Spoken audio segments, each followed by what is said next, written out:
A target audience allows you to maximize your marketing efforts while minimizing the chances of your campaign to fail. So if you're looking for your campaign to succeed and for your business to grow, it's best that you understand who you're targeting, how are you going to speak with them, what is a target audience, and so much more. We're going to talk about all of that. Are you ready? I'm ready. Let's dive in.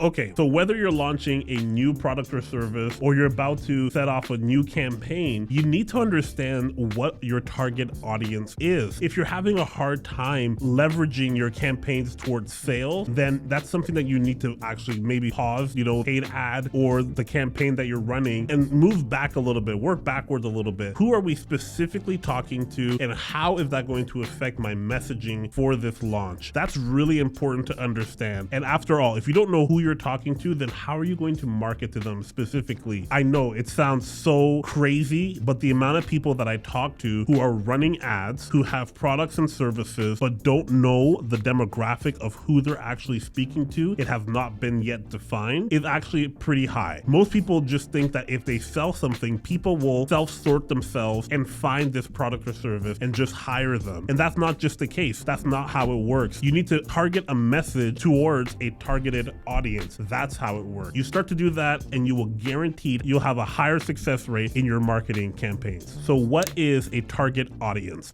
A target audience is basically a group of buyers that are primed or prepared to buy from you, or they're most likely to be ready to buy from you, whatever you are selling. And you want to be able to identify them and you want to be able to know what their behaviors are so you can kind of understand what makes them tick and how you can leverage that towards a sale. That's basic business in theory, but the actual application takes a little bit of work. So an example of this would be like women between the ages of 25 and 34 who make between $4,000 and $5,000 per month, who are interested in health and pets. That's very, very generic. It's a broad group of women. I didn't say a location, but let's just say Toronto. They live in Toronto. This is what their interests are. This is not to be confused with like a buyer persona or a target audience, avatar. It just goes way more in depth. So an example of that would be Jane, 31, lives in the city of Toronto in Regent Park. She works as an accountant making $4,500 a year. She has a dog, part of a cycle club, and goes biking, and she's into health and sport and XYZ. You can tell how it goes way more in depth. It takes into consideration their purchasing behavior, their education level. It takes into consideration so many more things, and that's how you build an avatar. Well, we're talking about broad, general idea. So if you're thinking about this in terms of marketing hierarchy, it would be like your target market and then your target audience and then your buyer persona, from most broad to most specific. And that exactly is what a target audience is. It's understanding the medium meat of who am I talking to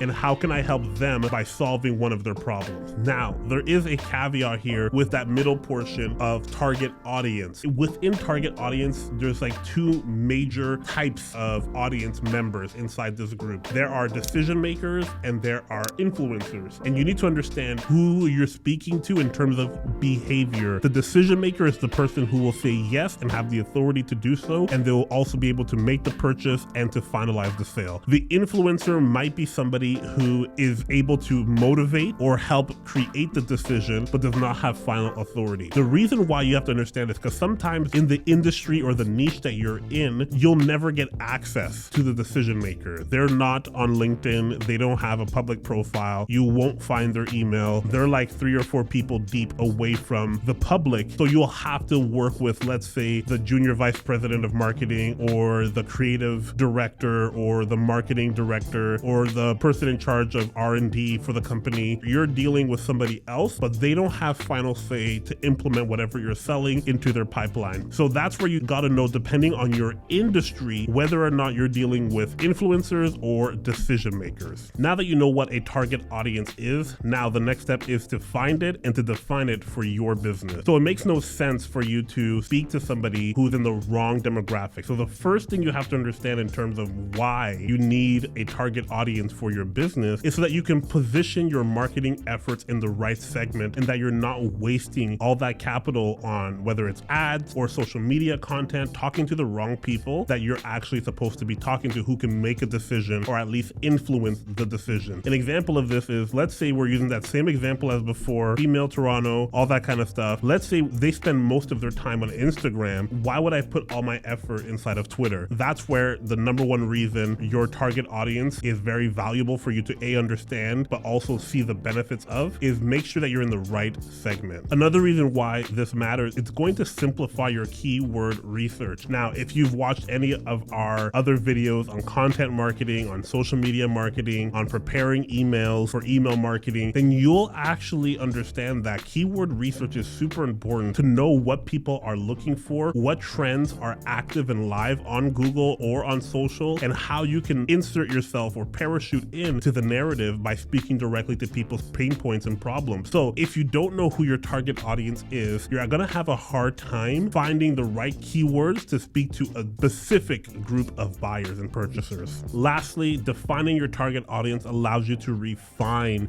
your current campaigns and your future campaigns, so you are constantly reaching out and talking to the right people about their interests, about their pain points, about what they're looking for, and how you are the solution to their problem. So these are the three biggest things that I would say are the benefits of having a defined target audience. All right, it's one thing to talk about this in theory, it's another thing to talk about it in practice and in reality. So let's talk about how to define your target audience. Number one, you need to segment your audience. Take everybody who is associated with your business, whether it's on social media, your email list, your website data, or maybe you have a list of purchasers. Segment them. Who are those that have bought from me versus not? Who are the people that were referred to me from this website or this? Who came to me from this ad or not? And you can start to already see some patterns and trends. And you're gonna hear me say that a few times throughout this, that patterns and trends are pretty important, and you're gonna start to layer patterns and trends over top of each other to kind of see where the gap is in the industry for you to leverage and find who specifically is your target audience. Okay, number one, segment. Number two, conduct market research. Market research helps you understand the broader picture of what this segment or business segment is actually,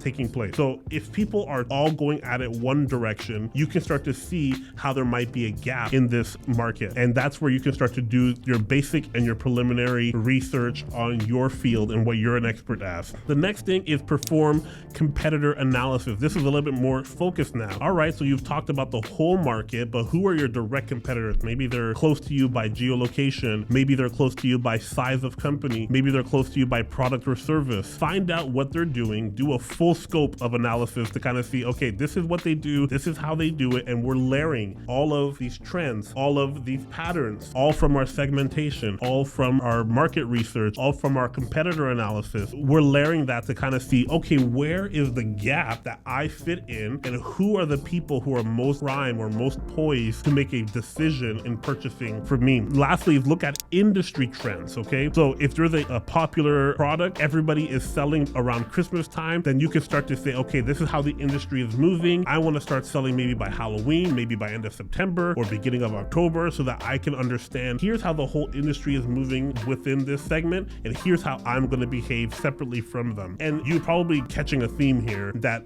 all of this is just research and analysis and looking to see what is the behavior of people who are most aligned or attracted to what I can sell them. So lastly, you already have an audience who have purchased from you. Do a quick survey, do a question and answer period. And then the last thing that you want to do also is interpolate all the data. There's so much information that's out there and available to you. You want to take advantage of that. You want to make sure that, okay, I'm taking time, maybe open up a Google spreadsheet or a Google Doc or whatever it is, Word doc, write all this information out, make charts, make diagrams, and then start to correlate different touch points to see, oh, so most of my sales are coming from this segment, but most of my clicks are coming from this segment. So how am I going to find the audience that can meet both of these people? Because probably your ad is geared towards influencers and your purchases are the decision makers, right? So you're taking all this information and you can put a broad idea of who your audience is. All right, so we've done done the practical work in identifying and defining your target audience, now that you've done all the hard work, how do you implement? How do you reach your target audience? Again, it takes a lot of, just refining your data like we talked about just previously. And then now I think you're at a place where I would say the next best thing is to create that buyer persona. Go deep into the specifics of the audience that you're creating here. What are their interests? What are their like? How do they spend their time? How do they spend their money? What are their buyer economics? We have a free guide. I will link it in the description below that you can download that walks you through building a buyer persona. It's very detailed. It's very in-depth. It talks a lot about the personality traits of who this persona is going to be. That helps you with your writing and your copywriting. If you've done any type of marketing, copy is super important. It creates the narrative. It's the foundation for the narrative and how you do all of your other marketing components. And it's better for your writer, your writing team, or if you hire a freelancer or agency, to have a persona to understand specifically what type of problems this type of person faces and how we are uniquely poised to solve that problem better than all the competition, market, or industry. That's where you want to be. You want to be in a position where you feel confident because of the work that you're able to produce for somebody, and they feel like, wow, you've provided language to something I've been feeling I didn't even know. That's good copywriting, and that's only because of a persona, and that's only because of a target audience. Okay, so some of the things you might want to be able to do to reach your audience beyond just obviously writing copy is your social media, your strategy. Now that you know who you're talking to, you can leverage our previous live that we did on brand messaging. I'll link it up here. Our brand messaging to find out what your content pillars are and start to create social media graphics and social media posts. Content marketing all across different platforms. You can use content marketing, video content, email marketing, even offline. If you were to do direct to mail or if you were to do a billboard, depending on your industry, you could start to leverage all of the work you've done with your buyer persona and your target audience to speak specifically to people who are going this direction on the highway because of this billboard. Now you can see how your marketing campaign is going to be so much more successful because you're leveraging information, data into actions. And it's not just by chance that you're happening to get a sale because of an ad you're running, but you've positioned that ad to run specifically towards a specific group of people because it was pre-planned. And now that you have this set, you can run consecutive campaigns and ads or even efforts on your online and social media that are continually hitting that spot, that pain point for your customer, and be like, man, I really gotta call this company because everything they're saying is exactly how I'm feeling. I'm frustrated and I want somebody to answer these questions or to help me solve these problems. So crucial first step. It takes maybe a few hours. Sit down. If you have a team, it'll go even a little bit faster to define your audience and help you leverage your, I love saying leverage, it's my new favorite word, but it helps you leverage your next campaign, your next effort towards sales. This is all for nothing if we're not closing deals, selling stuff, and making money online. No matter where your business is, your target audience is going to be super valuable to you and how you try to leverage your marketing efforts. All right, I've been Bart. Peace out, y'all.